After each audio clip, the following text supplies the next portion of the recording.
वर्षाच्या मी मनपूर्वक शुभेच्छा देतो.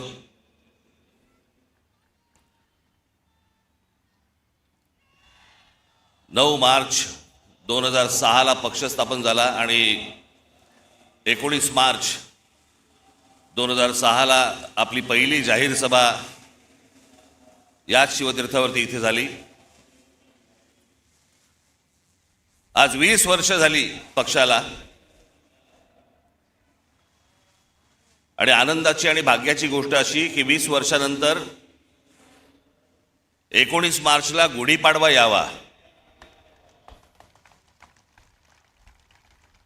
मी याला शुभसंकेतच पकडतो. मी हे सगळे ते निवडणुका आल्या गेल्या झालं, शिमगे झाले, सगळं झालं.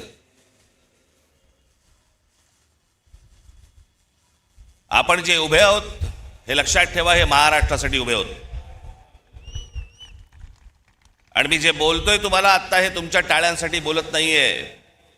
मी जो तुम्हाला शब्द दिलाय या महाराष्ट्राचं गतवैभव प्राप्त करण्यासाठी, म्हणून आपल्याला जी सत्ता घ्यायची ती सत्ता भविष्यामध्ये आपण हातामध्ये घेणार म्हणजे घेणार. हे मी फक्त तुमच्या टाळ्यांसाठी सांगत नाही, तो माझा आत्मविश्वास आहे. पण आता काय पुढचे 3 वर्ष काही निवडणुका नाहीत या महाराष्ट्रामध्ये. त्याच्यामुळे कंत्राटदारांकडनं पैसे खायला सगळेच मोकळे आहेत.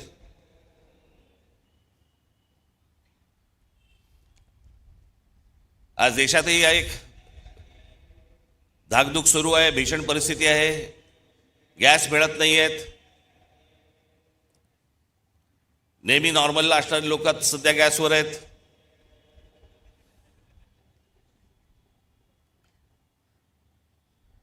खरं तर काही गोष्टी आपल्याकडनं राहून गेल्या, आपल्या पंतप्रधानांकडनं पण राहून गेल्या.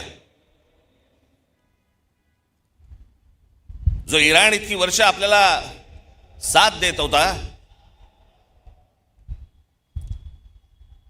त्या इराणवरती ज्या प्रकारचे हल्ले होत आहेत आज, आपण इराणला साथ द्यायला पाहिजे होती.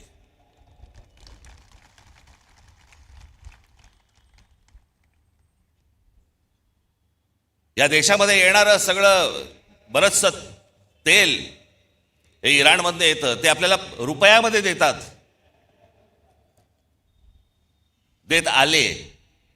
पुढचं मला माहित नाही. पण खामेनी गेल्यानंतर देखील आपल्या देशाच्या पंतप्रधानांनी कुठचंही निषेधाचं एक स्टेटमेंटही काढलं नाही, हल्ल्यावरती कुठचं स्टेटमेंट काढलं नाही. जो देश आजपर्यंत जम्मू काश्मीरच्या प्रश्नावरती देखील आपल्याला पाठिंबा देत आला, भारताला पाठिंबा देत आला, त्यांच्या मागे आपण आज अडचणीच्या काळामध्ये उभे राहिलो नाही, याचा त्रास निश्चित भविष्यात होणार आपल्याला.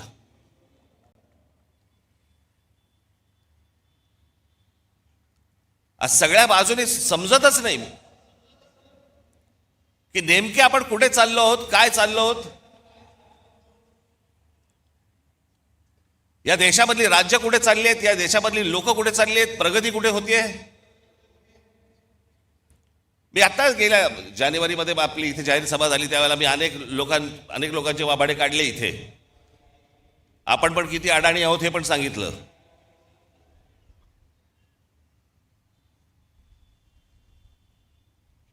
हे जे मी तुम्हाला सांगतो हे लक्षात ठेवत जा, हे विसरत जाऊ नका.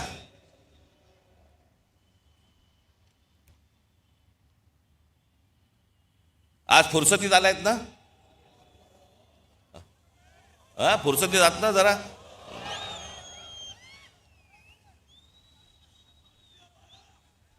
काय उद्या 12 वाजे मी एकट्याने भाषण करत बसायचं. तुला काय बसून ऐकायला.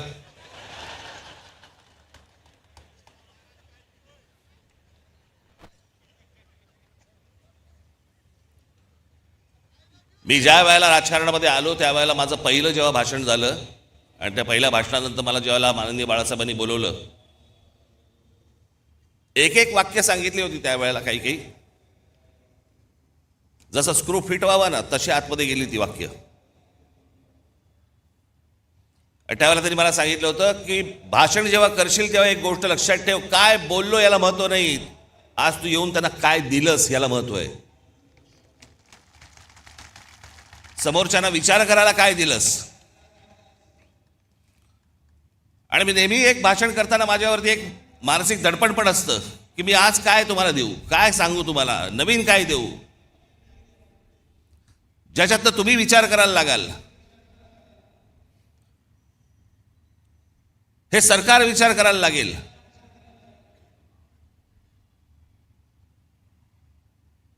पण आज तुम्हाला सगळ्यांना, देशालाच अख्ख्या करमणुकीमध्ये गुंतवून ठेवले. करमणुकीमध्ये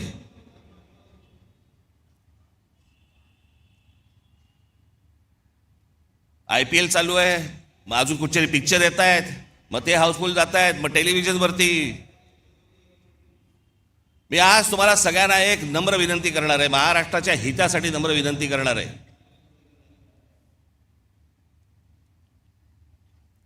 पहिल्यांदा त्या मोबाईल फोनच्या इंस्टाग्राम मधनं बाहेर या.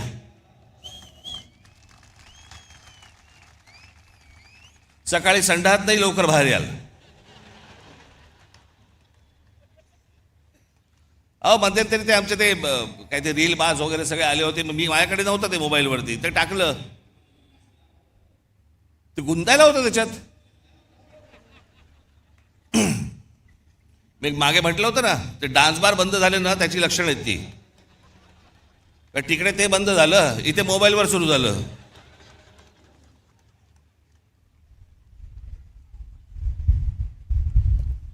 हे मी तुम्हाला का सांगतोय, कारण तुम्हाला गुंतवून ठेवलंय आतमध्ये. तुम्हाला ह्या सगळ्या करमणुकी आणि या सगळ्या गोष्टींमध्ये गुंतवून ठेवायचं. आणि सरकारला तुम्ही प्रश्न नाही विचारायचे, सरकारला तुम्ही प्रश्नच विचारता कामा नयेत. तुम्ही इतके अडकून आतमध्ये गेले पाहिजेत की त्या गोष्टींचा विचारही तुम्ही मनामध्ये आणता कामा नये. याच्यासाठीचं हे डिझाईन आहे.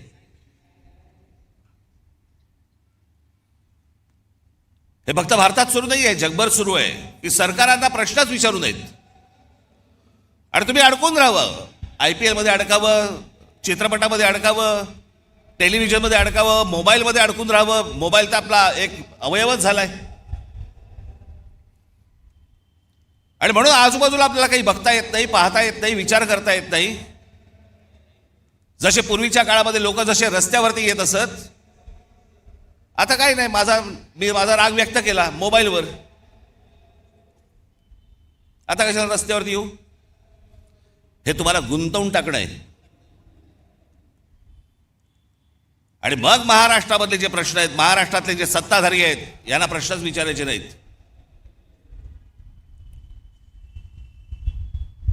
एका बाजूला आमच्या टेलिव्हिजन चॅनलवाल्यांची वाट लावून ठेवली आहे. सारखा वरून दबाव, सारखा वरून दबाव.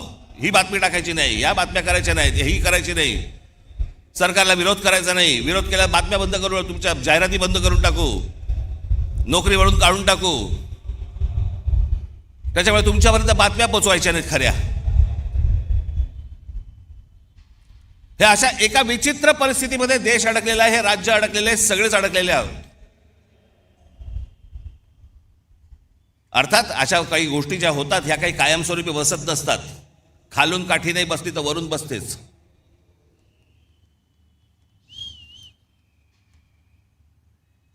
पण ह्या सतत गोष्टी मी तुम्हाला सतत का सांगतोय, ह्या डोक्यात ठेवल्या पाहिजेत तुम्ही. या करमणुकीच्या या गटारगंगा ज्या आहेत ना, या तुम्ही नका वाहत जाऊ.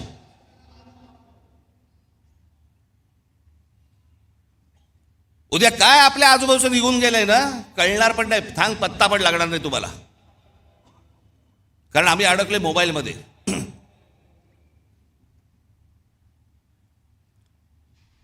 आज काय महाराष्ट्राची परिस्थिती होऊन बसली आहे. हे आमचे मुख्यमंत्री सांगतायत विकास करतोय, विकास करतोय. $3 ट्रिलियन इकॉनॉमी करायची महाराष्ट्राची. 11 लाख कोटीचं कर्ज आहे महाराष्ट्रावरती. 11 लाख कोटी. पृथ्वीराज चव्हाण ज्यावेळेला मुख्यमंत्री होते त्यावेळेला 2 लाख कोटीचं कर्ज होतं. त्याच्यानंतर हे 2014 ते 2026 मध्ये हे सगळं कर्ज 11 लाख कोटीवरती गेलं.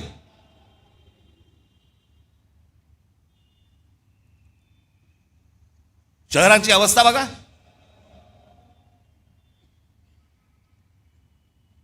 पिझ्झा मागवला तर 10 मिनिटात येतो, पण तुम्हाला 10 मिनिटात कुठे जाता येत नाही. सगळीकडे ट्रॅफिक जॅम, फुटपाथ भरलेले.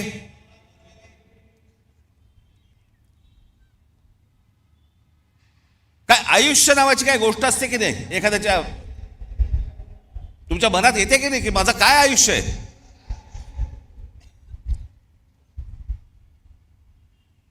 आज हे ब्रिटिशांच्या काळामध्ये त्यावेळेला हे मैदान उभं राहिलं म्हणून आज हे मैदान आहे. नाही तर अशी मैदानं कुठे आहेत मला जरा सांगा. जी जी मैदानं उभी राहिली आहेत ते त्या त्या काळात उभी राहिलेली आहेत.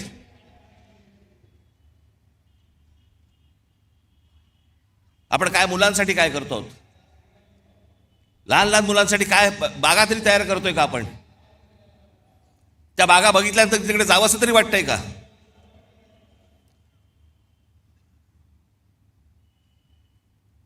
आज शहराची आज संपूर्णपणे शहर अख्खी कोलमडून पडलेली आहेत.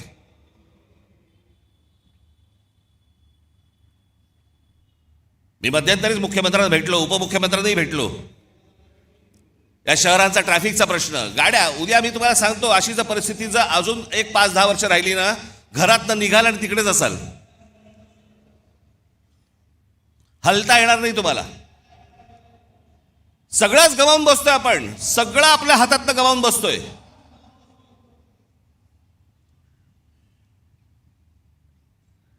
आज ग्रामीण भागामधला माझा तरुण, माझ्या तरुणी शेतीकडे वळायला तयार नाहीत. ते म्हणतात नाही आम्हाला शहरात जायचंय. शहरात आल्यावर ही शहराची अवस्था. या देशातलं, महाराष्ट्रातलं प्रत्येक शहर बघा ना, त्याला काही आकार ना उकार ना काही नाही त्याला. कोणी येतंय, कुठेही इमारती बांधतंय, कोणी काहीही करतंय, कोणालाही कसल्याही परवानगी दिली जात आहेत. आणि तुम्ही ते पाहता आणि राग मोबाईलवरती व्यक्त करताय. हेच त्यांना हवंय की तुम्ही रस्त्यावरती येताच का बनेत, तुम्ही या गोष्टींचा विचारच करता का बनेत. असेच सडा, असेच मरा.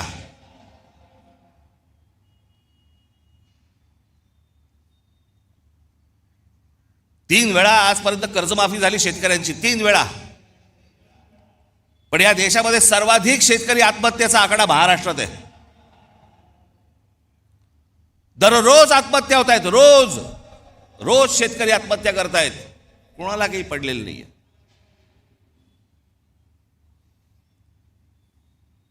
हे इथे तुमच्यासाठी कोस्टल रोड बांधतायत, आम्हीच त्याची स्तुती करतो. आमचा मराठी माणूसच स्तुती करतो, छान झालाय ना रस्ता. अरे तो तुझी वाट लावायला झालाय. तुला कल्पना नाही तो रस्ता कशासाठी झालाय. तो तुमच्यासाठी झालेला रस्ता नाहीये. तो बाकीच्यांना आत येण्यासाठी आणि तुम्हाला बाहेर जाण्यासाठीचा रस्ता आहे तो. आम्हाला जो अंदाज येत नाही, आमच्या दरवाज्यावरती जोपर्यंत टकटक होत नाही तोपर्यंत आम्हाला समजतच नाही. आज सगळ्या शहरांमधल्या सगळ्या जमिनी चालल्या आहेत. हे अडाणी सारखे उद्योगपती सगळे घेत बसले आहेत. सरकार न बघता सह्या करतंय. हा सगळा पाडा मी मागच्या वेळेला वाचला होता. त्याच्यात आपण महाराष्ट्र म्हणून आपलं महाराष्ट्राचं स्वतःचं अस्तित्व गमावून बसतोय. आपली महाराष्ट्राची ओळख गमावून बसतोय. आपली भाषा गमावून बसतोय.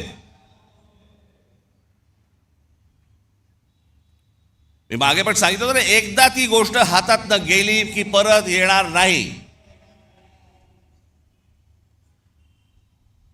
भाषा संपली म्हणून अनेक देश संपलेले आहेत या जगामध्ये. तुम्हाला जग ज्याला म्हणतं की तुम्ही कोण आहात, मराठी माणूस आहात. मराठी माणूस आहात म्हणजे कोण आहात? मराठी भाषा बोलणारे आहात म्हणून तुम्ही मराठी माणूस आहात.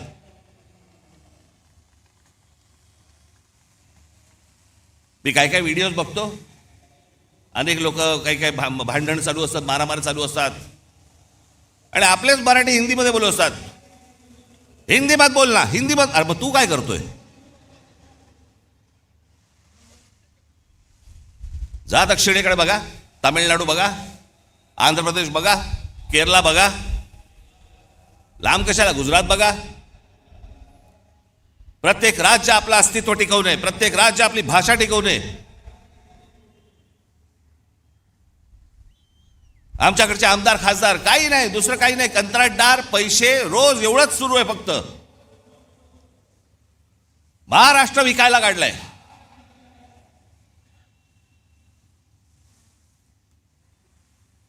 आज मुख्यमंत्र्यांकडे गृह खातं आहे. संपूर्ण महाराष्ट्रभर सगळ्या ठिकाणी ड्रग्ज विकले जात आहेत. शाळांमध्ये ड्रग्ज जात आहेत, कॉलेजमध्ये ड्रग्ज जात आहेत. तरुण तरुणी सगळे व्यसनाधीन होत आहेत ड्रग्सच्या आहारी लागून. काय करणार आहोत काय महाराष्ट्राचा? पण ग्रामीण भागामध्ये प्रगती होत नाही. ग्रामीण भागातली माझी मुलं मुली आज इथे शहरामध्ये येतात, शहरात बकाला पडलेली आहेत, शहरामध्ये ड्रग्ज मिळत आहेत, लहान लहान मुली आणि लहान लहान मुलं पळवली जात आहेत. माझ्याकडे तर एक आकडा आहे,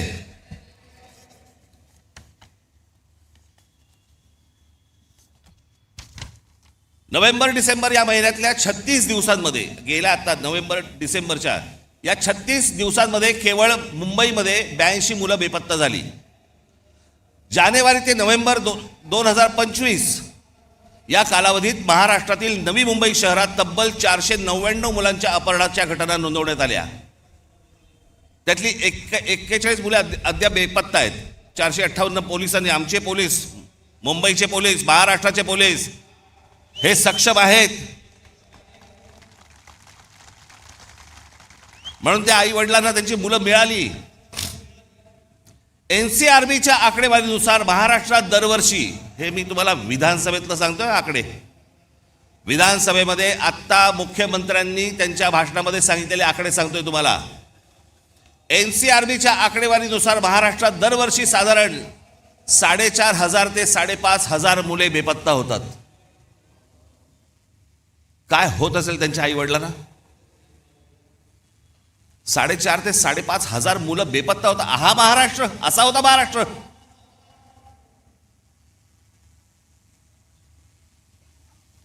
...2022 मध्ये 5,398 आणि 2023 मध्ये 4,619 प्रकरणे नोंदवली गेली. या प्रकरणांमध्ये मुलींचे प्रमाण अधिक दिसते. मुंबई हे सर्वाधिक प्रभावित शहर असून येथे दरवर्षी सुमारे 2,000 पेक्षा जास्त मुले बेपत्ता होतात. मुख्यमंत्री देवेंद्र फडणवीस यांनी फेब्रुवारी महिन्यात विधानसभेत दिलेल्या आकडेवारीनुसार. हे कोणती शहर म्हणायची हो, कोणतं राज्य म्हणायचं?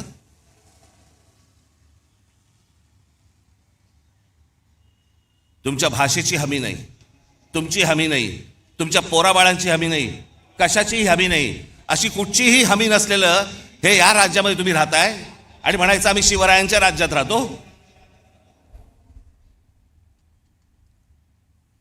हवे होते असते, विधानसभेत जाऊन कापून काढले असते.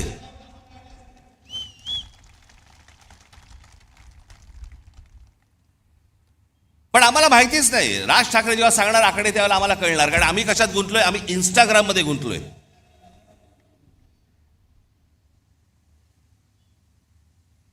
आम्हाला कशाची पडलीच नाही. आम्ही आमची संपूर्णपणे ओळख विसरून गेलेलो आहोत.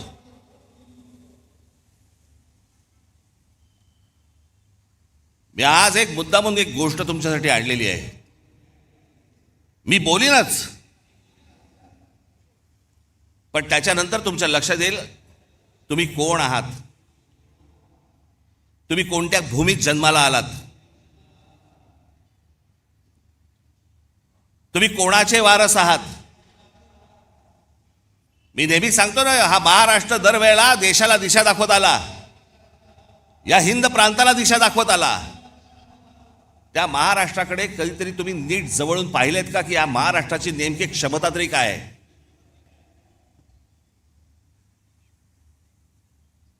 हजारो माणसं आहेत. मी थोडक्यात काही माणसं तुमच्या समोर आणली आहेत. फक्त महाराष्ट्राची तुम्ही फक्त परंपरा, महाराष्ट्राचा फक्त इतिहास फक्त तुम्ही फक्त बघून घ्या. मी फक्त तुमच्यासमोर नावं वाचणार आहे. ही नावं माझं भाषण संपल्यानंतर तुम्ही कदाचित त्या यूट्यूबवर जा. मुद्दामून सांगतो, यूट्यूब बघा, कारण त्याच्यावरती चांगली माहिती असते, त्याच्यावरती चांगल्या डॉक्युमेंटरीज असतात, जगाची माहिती मिळते. इंस्टाग्राम नको. मी तुम्हाला आता फक्त काही माणसं तुम्हाला समोर वाचून दाखवणार आहेत जे आपण विसरलेलो आहोत. आपल्या महाराष्ट्राची ताकद आपण विसरलेलो आहोत. हा महाराष्ट्र असा का? या महाराष्ट्रामध्ये या बाहेरच्या प्रांतांमधून लोक इथे का येतात? या महाराष्ट्रामध्ये ही महाराष्ट्राची भूमी ही कोणी मशागत केली? हा सुसंस्कृत महाराष्ट्र घडला कसा? मला असं वाटतं ही फक्त नावं तुमच्यासमोर मी पटापटा पटापटा वाचतो, तुमच्या अंदाज लक्षात येईल की आपण कोण आहोत ते. पहिली संत परंपरा दिसतंय का तुम्हाला? संत ज्ञानेश्वर, संत तुकाराम, समर्थ रामदास, संत जनाबाई, संत नामदेव, संत एकनाथ. इतिहास आमच्या जिजाऊसाहेब, या देशामधली पहिली बंडखोर स्त्री,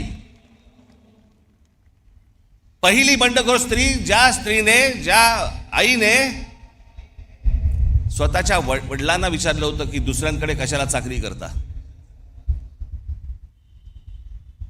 स्वतःच्या नवऱ्याला विचारलं स्वतःचं राज्य निर्माण करा, दुसऱ्याकडे कशाला जाता. आणि मग एक सूर्य जन्माला दिला. आणि स्वराज्य काय असतं हे त्या मातेने त्या पुत्राकडनं घडवून घेतलं. ती बंडखोर स्त्री या महाराष्ट्रात जन्माला आली. छत्रपती शिवाजी महाराज. दुसऱ्यांचं नाही, माझं स्वतःचं राज्य पाहिजे, तो स्वराज्य हा शब्द त्यांनी दिला.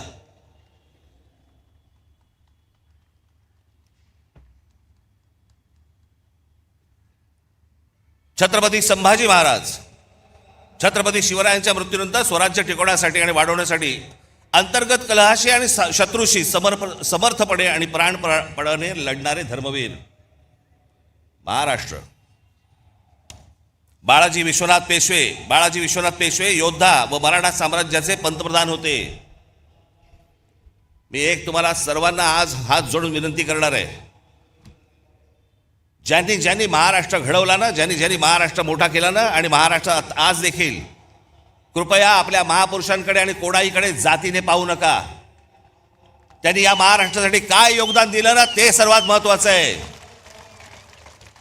हे तुम्हाला त्यांच्या मतांसाठी म्हणून तुम्हाला जातीमध्ये भिडवतायत आणि महाराष्ट्रामधून प्रत्येकाला वेगळं करतायत. हे कृपा करून करू नका.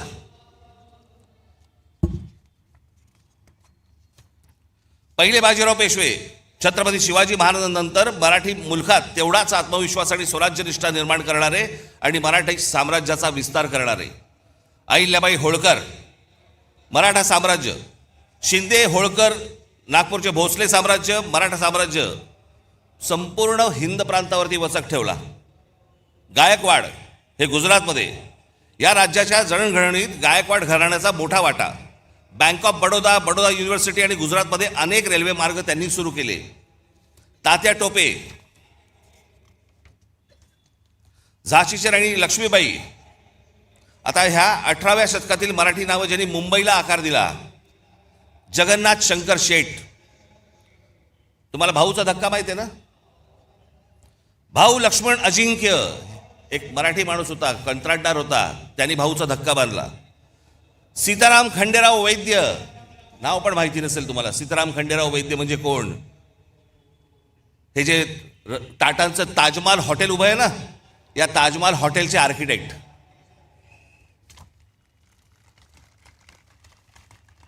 समाज सुधारणा महात्मा ज्योतिबा फुले, सावित्रीदेवी फुले, महादेव गोविंद रानडे, गोपाळ हरी देशमुख उर्फ लोकहितवादी, लोकमान्य टिळक, गोपाळ गणेश आगरकर, गोपाळ कृष्ण गोखले. माझ्याकडे या सगळ्यांचा इतिहास आहे, परंतु मी प्रत्येकाचा इतिहास सांगत बसलो 12 वाजतील.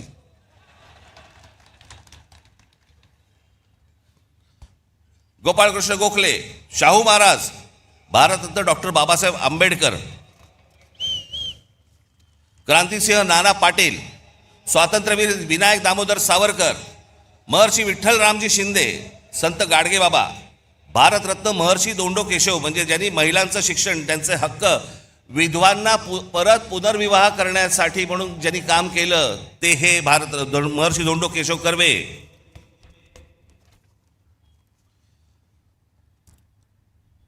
रामकृष्ण गोपाळ भांडारकर, हे भांडारकर युनिव्हर्सिटी आहे ना. भारतरत्न पांडुरंग वामन काणे, थोर भारतीय प्राच्य विद्या संशोधक, संस्कृत पंडित, धर्मशास्त्राचा इतिहास लिहिला या माणसाने. हे सगळे महाराष्ट्रात जन्माला आले. तर भारतरत्न विनोबा भावे, प्रबोधनकार ठाकरे, तुमचे आजोबा, धर्मातील चुकीच्या रूढी परंपरांवरती प्रहार करणारा हा माणूस. त्यांची पुस्तकं आजही आणून वाचा तुम्ही. अनेक लोक म्हणतात, अनेक जण सांगतात की म्हणे प्रबोधनकार ठाकरे हे ब्राह्मण विरोधी होते. माझे आजोबा कधी ब्राह्मण विरोधी नव्हते, भट्ट भिक्षुकीच्या विरोधात होते. धर्माच्या नावाने जी पिळवणूक व्हायची त्याच्या विरोधातले होते ते कुठच्याही समाजाच्या विरोधातले कधीही नव्हते. पण वाचनामधनं आपल्याला जेवढं हवंय तेवढंच काढून घ्यायचं. त्याच्यामुळे ह्या सगळ्या लोकांकडे पाहताना तुम्ही तुमचे तर्क लावू नका किंवा तुमच्या डोक्यात भरवलेले तर्क लावू नका. स्वतः वाचा, स्वतः पहा. कर्मवीर भाऊराव पाटील, पंडिता रमाबाई, आनंदीबाई जोशी ज्या पहिल्या डॉक्टर झाल्या, ताराबाई मोडक, पंजाबराव देशमुख भारताचे पहिले कृषी मंत्री, चिंतामणराव देशमुख ICS मध्ये पहिला क्रमांक मिळवलेले पहिले भारतीय आणि रिझर्व्ह बँकेचे पहिले गव्हर्नर, शाहीर अण्णा भाऊ साठे, शाहीर अमर शेख, SM जोशी, स्वामी रामानंद तीर्थ, तुकडोजी महाराज, भारतरत्न नानाजी देशमुख, हमीद दलवाई, इरावती कर्वे, दुर्गाबाई भागवत, बाबा आमटे, विसपागे म्हणजे ज्यांनी रोजगार हमी योजना महाराष्ट्रामध्ये आणली आणि नंतर ती संपूर्ण देशभर गेली.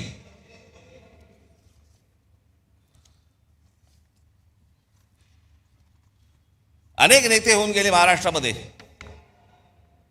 पण एक माणूस, असा माणूस महाराष्ट्रात कशाला देशात नाही झाला, ते म्हणजे माननीय बाळासाहेब ठाकरे.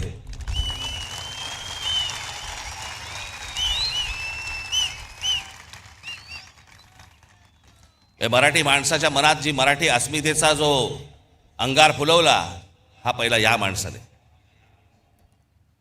या देशातल्या हिंदूंना हिंदू म्हणून मतदान करायला लावणारा हा पहिला या देशातला माणूस. आणि जागतिक दर्जाचा व्यंगचित्रकार शरद पवार. आज अनेक गोष्टी त्यांच्या नावावरती आहेत, अनेक मतभेद असतील, पण ज्या योग्य गोष्टी आहेत त्या मला असं वाटतं योग्य असल्याच पाहिजेत. आज आपण रस्त्यावरची फळं पाहतो ना, जे कधी पाहत नव्हतं पूर्वी, आता आपल्या लक्षात पण येणार नाही की हे कधी सुरू झालं. पण आपली गाडी थांबली असताना कोणीतरी येतो, एखादा माणूस स्ट्रॉबेरी घेऊन येतो किंवा काही घेऊन. फलोत्पादन याच्यामध्ये महाराष्ट्रात सर्वात मोठी क्रांती करणारा हा माणूस. जी फळं कधी पाहिली नव्हती ती सर्वसामान्यांना आज मिळायला लागली, त्याच्यामध्ये सर्वात मोठं काम करणारा माणूस. बारामतीमध्ये ज्यांनी शेतीमध्ये AI टेक्नॉलॉजी आणून शेतीमध्ये कशा प्रकारची क्रांती केली, एकदा कधीतरी जाऊन बघून पण या. सहकार चळवळ महाराष्ट्रात उभी राहिली. धनंजयराव गाडगीळ, विठ्ठलराव विखे पाटील, तात्यासाहेब कोरे. आता महाराष्ट्राच्या देशाला राजकारणाचा आकार देणारे भारतीय काँग्रेस, जो काँग्रेस पक्ष आपण म्हणतो, त्या पक्षाची स्थापना महाराष्ट्रात झाली. RSS, या RSSचे 6 सरसंघचालक झाले. या 6 संघचालकांमध्ये 4 मराठी झाले आजपर्यंत, आणि निर्माण करणारा देखील मराठीच. हेडगेवार, श्रीपाद अमृत डांगे ज्यांनी कम्युनिस्ट चळवळ मोठी केली. महाराष्ट्र शेतकरी कामगार पक्षाची स्थापना झाली 1946 साली, स्वातंत्र्याच्या 1 वर्ष अगोदर. कळलं का? ती केली शंकरराव मोरेने आणि केशवराव झेडे आणि नाना पाटील यांनी. तुम्हाला आश्चर्य वाटेल, कांशीराम यांचे आज तुमचा तो कुठचा पक्ष, बहुजन समाज पार्टी. पण ही बहुजन समाज पार्टी नंतर झाली. पहिली जी संघटना स्थापन केली बामसेफ, ती या महाराष्ट्रातल्या पुण्यामध्ये खडकीमध्ये त्यांनी स्थापन केलेली आहे बामसेफ. या सगळ्या गोष्टींची मुळं जर तुम्ही बघितली तर ही सगळी महाराष्ट्र आहेत. इतिहासकार, ज्या इतिहासकारांकडे या देशातले सगळे लोक किंवा बाहेरच्या देशांमधले लोक ज्यांच्याकडे टवकारून बघतात असे काही इतिहासकार म्हणजे विका राजवाडे, गोविंद सखाराम सरदेसाई, त्र्यंबक शेजवलकर, वासुदेव सीताराम बेंद्रे, बाबासाहेब पुरंदरे, रणजित देसाई, गजाननराव मेहेंदळे. आमचे गजाननराव आत्ताच गेले.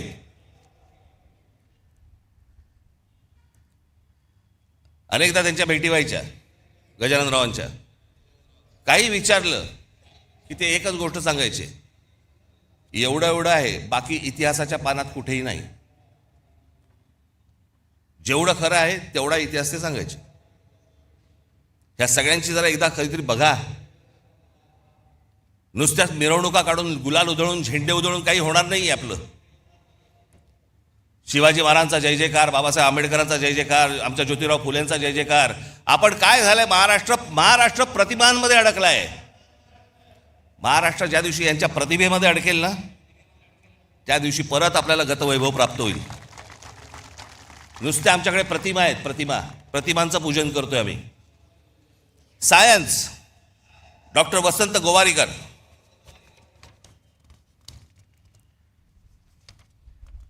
बाकीची पानं कुठे गेली रे?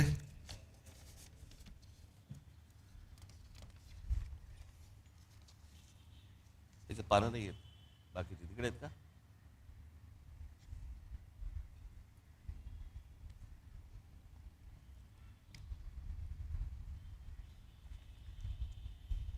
इधर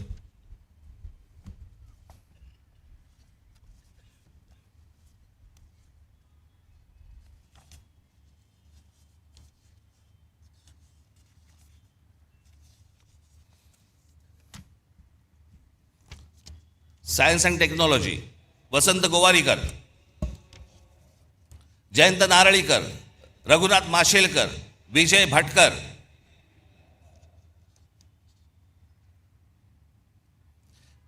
तुम्हाला कदाचित कल्पना नसेल, परंतु एक गोष्ट सांगतो. शिवकर बापूजी तळपदे नावाचे जे गृहस्थ झाले, त्यांनी राईट्स बंधू म्हणजे ज्यांनी विमान उडवली ना, त्याच्याही 8 वर्ष आधी 1895 मध्ये मुंबईच्या गिरगाव चौपाटीवरती मरुत्सका नावाचे मानवविरहित विमान यशस्वीरित्या उडवले. हे घडवणारे महाराष्ट्रात. पत्रकार बाळशास्त्री जांभेकर, नारायण दीनानाथ वेलकर. तुम्ही म्हणाले कोण आहेत नारायण दीनानाथ वेलकर? तुम्ही जर ऐकाल तर तुम्हाला प्रश्न पडेल, हे आपल्यापर्यंत आलं कसं नाही अजूनपर्यंत. टाइम्स ऑफ इंडियाचे संस्थापक मालक. 1840 मध्ये मुंबईचे पहिले भारतीय महापालिका आयुक्त ते जेई ब्रेनन या ब्रिटिश व्यक्तीसोबत 1838 साली त्यांनी बॉम्बे स्टँडर्ड हे वृत्तपत्र सुरू केले, जी कंपनी 1860 पर्यंत त्यांनी चालवली. आणि पुढे रॉबर्ट नाईट या ब्रिटिश व्यक्तीने ते विकत घेतलं आणि त्याचं नाव टाइम्स ऑफ इंडिया असं ठेवलं. सुरू करणारा मराठी माणूस कृष्णाजी प्रभाकर उर्फ काकासाहेब खाडीलकर. आचार्य आत्रे, नावाजलेले अभ्यासक माधवराव गाडगीळ, पर्यावरणावरचा अभ्यास, माधवराव चितळे, पाणी या विषयावरचा अभ्यास. म्हणजे जगभरामध्ये या लोकांना काय किंमत आहे ना, आपल्याला अंदाज पण नाही याचा, फक्त आमच्याकडेच किंमत नाही. पांडुरंग सदाशिव खानखोजे. चित्रपट दादासाहेब फाळके. एखादं दे रे मला येतं ठेवायला यायला.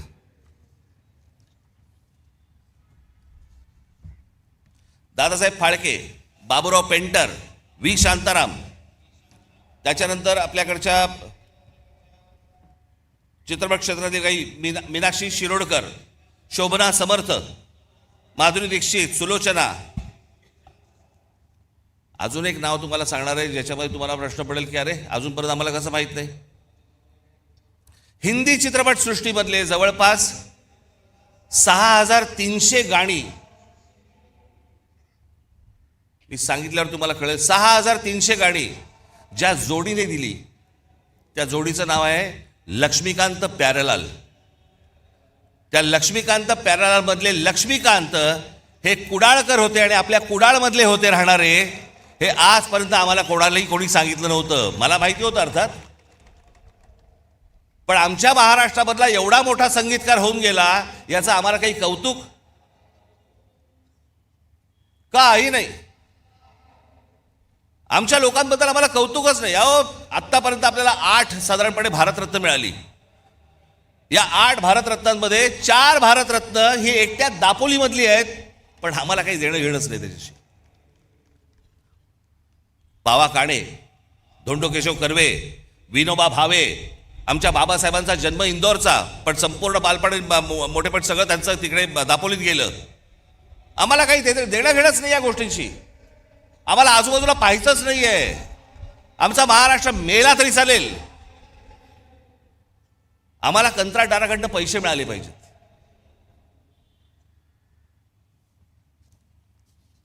सी रामचंद्र, या महाराष्ट्राचा सगळ्यात मोठा सुपरस्टार दादा कोंडके, ज्यांनी छाप पाडली, या देशावरती छाप पाडली. निळू फुले, नाना पाटेकर, अमोल पालेकर, अशोक सराफ, आशुतोष गोवारीकर, गायक भारतरत्न पंडित भीमसेन जोशी, लता मंगेशकर, आशा भोसले, कुमार गंधर्व, किशोरी आमोणकर, जितेंद्र अभिषेक, चित्रकार दीनानाथ दलाल, वासुदेव गायतोंडे, माधव सातवळेकर. मी एकेकावरती, या एकेका माणसावरती मी एक तास बोलू शकतो. P.A. धोंड, आचरेकर, सडवेलकर, S.M. पंडित, तुमच्यापैकी बरेच जण हे त्या तामिळनाडूला आपल्या स्वामी विवेकानंदांचं जिथे पुतळा आहे ना, तिथे काही जण गेला असाल. मी गेलो होतो. पुतळा पाहिल्यानंतर मी असा उलटा मागे फिरलो. मागे वळलो तर तिथे 2 पेंटिंग्स होती. एक परमहंसांचं होतं आणि एक त्यांच्या पत्नीचं होतं. पण मी जवळ जाऊन पाहिलं तर ते S.M. पंडितांचं पेंटिंग होतं. दोन्ही पेंटिंग S.M. पंडितांची होती. या इथे बाजूच्या गल्लीत राहायची. इथे आम्हाला काही देणं घेणं नाही. आम्हाला कलेशी देणं घेणं नाही, संगीताशी नाही, साहित्याशी नाही, कशाशी नाही. फक्त आमच्याकडे झालंय जयंत्या आल्या, पुण्यतिथ्या आल्या की आम्ही फक्त मिरवणुका काढून ढोल वाढवायला सुरुवात आमच्याकडे. पण आमच्याकडे काय पेरून ठेवलंय, काय होऊन गेलंय याचा आम्हाला अंदाजच नाही. शिल्पकार सदाशिव साठे म्हणजे गेटवे ऑफ इंडियाचा जो पुतळा आहे तो शिल्पकार साठेंनी उभा केला आहे.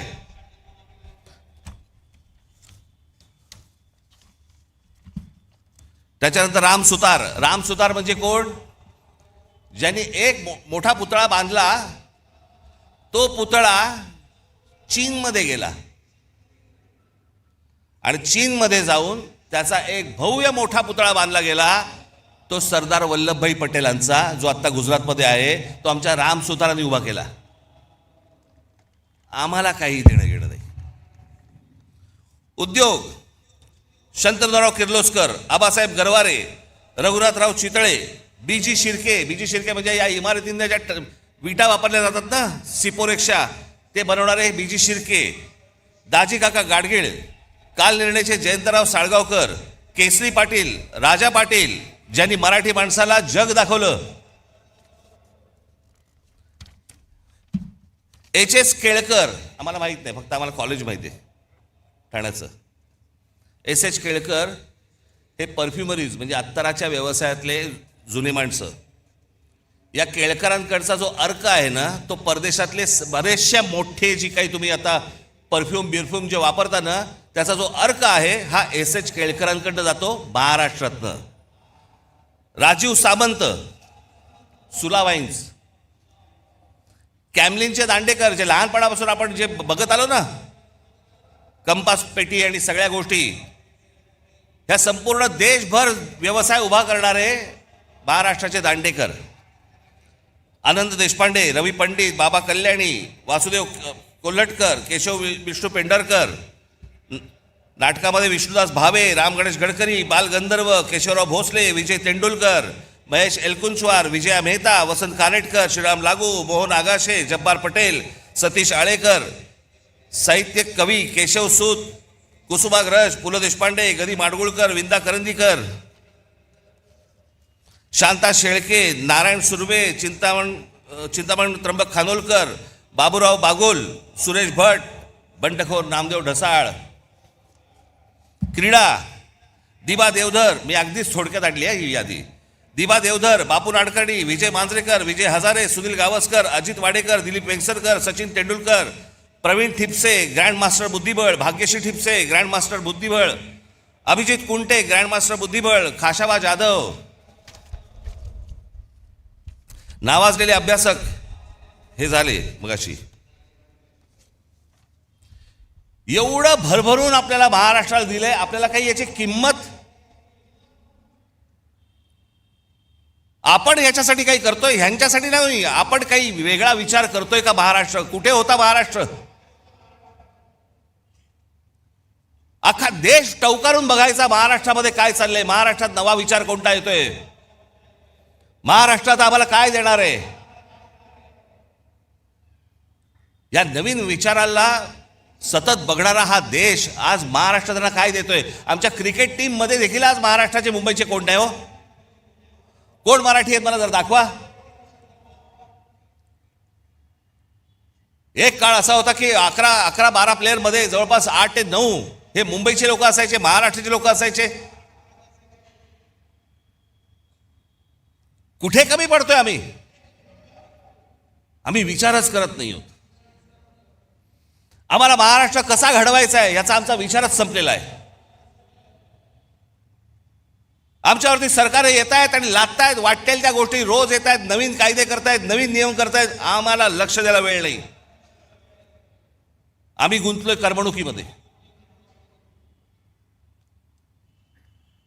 तुम्हा आम्हाला महाराष्ट्रातल्या या जनतेला सगळ्यांना मिळून, तरुण आणि तरुणींना, नवीन येणाऱ्या लोकांना, मुलांना हा भविष्यातला महाराष्ट्र घडवायचा आहे. हा तुम्ही आम्हीच घडवायचा आहे. सरकारवरती अवलंबून राहून होणार नाही. आणि म्हणून मी आज एक नवीन योजना तुमच्या समोर आज आणतोय. 2006 साली याच व्यासपीठावरती इथे उभं राहून मी म्हटलं होतं की मी महाराष्ट्राचा विकास आराखडा आणीन, महाराष्ट्राची मी ब्ल्यूप्रिंट आणीन. मग एका पत्रकार परिषदेत मला एका पत्रकाराने विचारलं ती तुमची ब्ल्यू फिल्म कधी येणार आहे. तर मी म्हटलं की मी ती आणली असतं बरं झालं असतं, त्यांनी किमान पाहिली तरी असती. पण त्या 2006 साली मी जेव्हा म्हटलं होतं मी महाराष्ट्राची ब्ल्यूप्रिंट आणीन, महाराष्ट्राचा विकास आराखडा आणीन, 2014ला आणला. 2006 ते 2014 महाराष्ट्रात जिथे जिथे मी गेलो, जिथे जिथे पत्रकार परिषदा झाल्या, सर्वजण कुत्सितपणे मला विचारायचे काय ते ब्ल्यूप्रिंटचं काय झालं, कुठपर्यंत आलं, ते विकास आराखड्याचं काय झालं, कुठपर्यंत आलं. प्रत्येक पत्रकार परिषदेमध्ये असताना, चालू असताना किंवा नंतर हे प्रश्न असायचेच. जेव्हा आणली 2014, आज 2026, या क्षणापर्यंत मला कुठच्या पत्रकारांनी प्रश्न विचारलेला नाही त्या ब्ल्यूप्रिंटमध्ये आहे काय, कारण वाचलीच नाही. त्याला वाचण्यात इंटरेस्ट नव्हता, हिणवण्यात होता. असो, पण तो काळ लोटला गेला. आज जवळपास त्याही गोष्टीला आज 12 वर्ष होऊन गेली. अनेक तज्ज्ञांना त्यावेळेला बरोबर घेतलं होतं, अनेक गोष्टी त्यामध्ये केल्या होत्या. गेल्या 10-12 वर्षामध्ये अनेक महाराष्ट्रही बदलला, खूप गोष्टी बदलल्या, विचारात महाराष्ट्र बदलला. आणि म्हणून मला असं वाटलं की काय करावं, कारण मी अनेकदा वाचत असतो वर्तमानपत्रांमध्ये, काही लेख येतात वर्तमानपत्रांमध्ये, अनेक चांगल्या सूचना येतात, अनेक काही नवीन गोष्टी निर्माण करण्यासाठी ज्या गोष्टी येतात. आणि मग विचार केला की या सगळ्या गोष्टींसाठी एक कुठेतरी आपल्याला एक प्लॅटफॉर्म उभा करायला लागेल. या महाराष्ट्रामधली लोक, महाराष्ट्राच्या बाहेरची कोणी, की महाराष्ट्रामध्ये नेमकं काय व्हायला पाहिजे, महाराष्ट्रामध्ये नेमकं काय घडलं पाहिजे, महाराष्ट्रात ते नेमकं घडलं ते कसं घडलं पाहिजे. अशा अनेक लोकांकडे अनेक योजना तयार आहेत, परंतु सांगायच्या कोणाला, मांडायच्या कोणाला. सरकार म्हणजे कोण, बोलायचं कोणाशी, मांडल्यानंतर सांगितल्यानंतर ते बघणार कोण आहे, आम्हाला उत्तर कधी मिळणार. आणि म्हणून या सगळ्या गोष्टींचा विचार करून मी एक नवीन वेबसाईट आत्ता महाराष्ट्राला मी आत्ता अर्पण करतोय, की ज्या वेबसाईटवरती तुम्ही येऊन तुमचे विचार, पण विचार जय महाराष्ट्र साहेब, चालणार नाही साहेब, भावी मुख्यमंत्री तुम्हीच, डिलीट असल्या कुठच्याही गोष्टींना त्या याच्यावरती स्थान नाही. नवा विचार करा, या मोबाईलच्या जोखडातनं बाहेर या, या करमणुकीच्या गटारगंगेतनं बाहेर या. हा तुम्हा आम्हालाच महाराष्ट्र उभा करावा लागेल, हा तुम्हा आम्हालाच महाराष्ट्र वाचवावं लागेल, आणि याच्यासाठीचं म्हणून हे पहिलं पाऊल आहे. म्हणून आज तुमच्या समोर महाराष्ट्र नेक्स्ट, महाराष्ट्र पुढचा मी तुमच्या समोर उभा करतोय. आता दाखवा रे.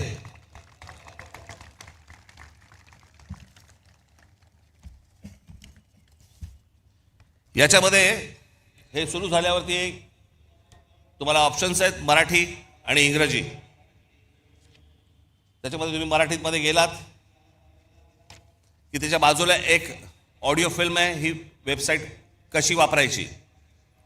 त्याच्यामध्ये आपल्या कल्पना नोंदवण्यासाठी म्हणून मी काही खाली विषय दिलेले आहेत, 27 विषय आहेत. ते 27 विषय फक्त मी तुम्हाला वाचून दाखवतो, ज्याच्यामध्ये ज्या ज्या आपल्या स्वतःच्या कल्पना असतील, ज्या काही नवीन आपल्याला निर्माण करायचं असेल ते तुम्ही मांडू शकता. आपण म्हणजे आम्ही तुमच्यामधले आणि सरकारमधले फक्त वाहक असू, आणि सरकारकडनं ही गोष्ट कशी करून घ्यायची जर ती योग्य असेल, कारण हे पहिलं जाणार हे तज्ज्ञांकडे, त्या तज्ज्ञांच्या कमिटीकडनं ज्यावेळेला ते मंजूर होणार त्याच्यानंतर हे सरकारकडे जाणार.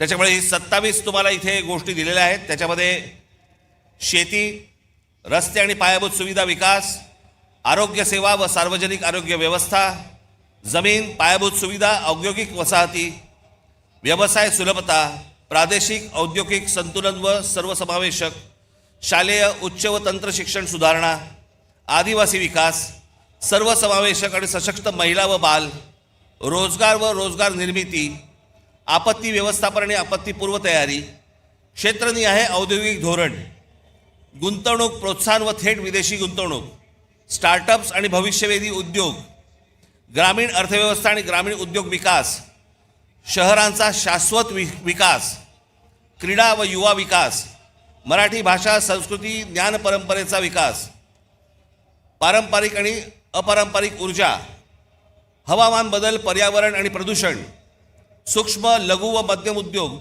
आणि विकास, औद्योगिक कायदे सुधारणा, शाश्वत हरित व पर्यावरणपूरक औद्योगिक विकास, सिंचन, जलव्यवस्थापन व जलसुरक्षा, समृद्ध स्वावलंबी आणि शाश्वत ग्रामविकास, पर्यटन विकास, कायदा आणि सुव्यवस्था.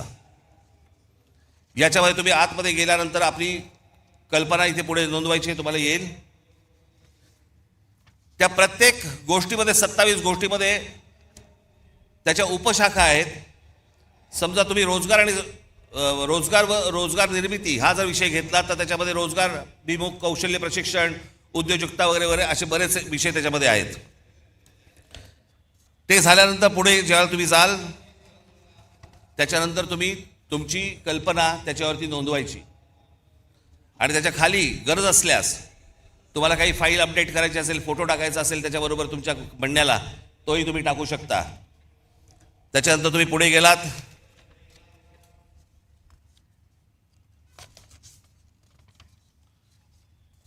ती फाईल तुम्ही सबमिट केलीत की त्याच्यानंतर तुम्हाला मोबाईल नंबर येईल तुमचा, तो टाकायचा आहे. मोबाईल नंबर आल्यानंतर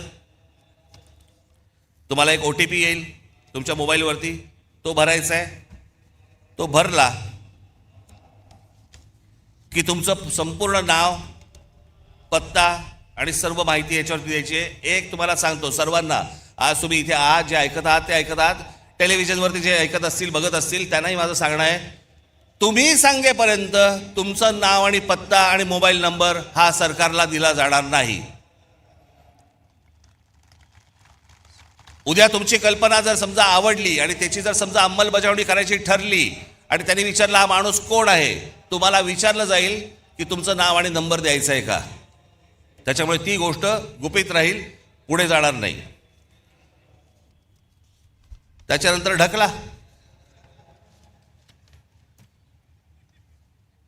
आज महाराष्ट्रामध्ये सगळ्याच गोष्टींची कमतरता आहे. कोणाला काही कळत नाही. जो येतोय कोणतरी येतो, नवा काहीतरी सांगतो, त्याच्याबरोबर कंत्राटदाराला कामं दिली जातात. आपलं ऑइल बाहेरून येतं, आपला गॅस बाहेरून येतो, आपल्याकडे अनेक गोष्टी बाहेरून येतात. मग आपल्याकडे एक काहीतरी टुणटुणं वाजवलं जातं. ते टुणटुणं आहे चांगलं, पण वापरात येऊ शकत नाही, आणि ते म्हणजे स्वदेशीचं. काय करायचं त्या स्वदेशीचं मला जरा सांगा. हा देश ज्याच्यावरती चालतो ते ऑइल पण तुमचं बाहेरून येत आहे, तर काय करायचं. मग यासाठी म्हणून ही शहरं उभी करताना, जसं आज दुबई आहे, अबुधाबी आहे, अनेक देश आहेत की ज्यांनी बाहेरचे मेंदू आणले. आज संपूर्ण दुबई जी उभी आहे हे कोण कोण करते. अरब करतायत, अमेरिकन लोक आहेत, ब्रिटिश लोक आहेत, फ्रेंच लोक आहेत, अनेक लोक आहेत. जगभरातल्या लोकांचे मेंदू आणले आणि त्यांनी त्यांचं एक देश शहर उभं केलं. आमची शहरं का नाही उभी करतायत. आमच्या शहरांना उभं करण्यासाठी, आमच्याकडे चांगलं व्यवस्थापन होण्यासाठी, आमच्या भविष्यातल्या पिढ्यांना चांगलं आयुष्य जगण्यासाठी म्हणून आम्ही का नाही बाहेरून मेंदू आणत आहोत. कसली लाज वाटते. अहो, बाहेर जाऊन नुसते पैसे आणण्यापेक्षा बाहेर जाऊन जर मेंदू आणले तर ह्या महाराष्ट्राला उपयोगाचे आहेत. नुसते पैसे काय काय करायचे पैशांचं. ते पैसे टक्केवारीत संपणार, त्याने काहीही हाताला मिळणार नाही. आणि म्हणून मला असं वाटतं की आज सरकारकडनं आपण नुसते फक्त आशेने फक्त बघत राहायचं, हे काही मला आवडणारी गोष्ट नाही. मला ती आवडतही नाही आणि तुम्हालाही ती आवडता कामा नये. आणि म्हणून तुम्ही सगळेजण महाराष्ट्राचा विचार करायला लागा. तुमच्या ज्या कल्पना असतील, ज्या गोष्टी असतील त्या या आत्ता वेबसाईटवरती मांडा. या महाराष्ट्राला आकार देण्याचा एक उत्तम कार्य हे आपल्या हातून घडो, जेणेकरून या महाराष्ट्रासाठी ज्यांनी ज्यांनी खस्ता खाल्लेल्या आहेत त्यांनाही वरती आनंद मिळेल की माझी सर्व लोक महाराष्ट्राची हे महाराष्ट्र वाचवत आहेत, जगवत आहेत. याच्यासाठी सगळेजण तुम्ही कामाला लागावं अशी एक आशा अपेक्षा बाळगतो आणि आज आपण सर्वांची मी रजा घेतो. धन्यवाद. जय हिंद, जय महाराष्ट्र.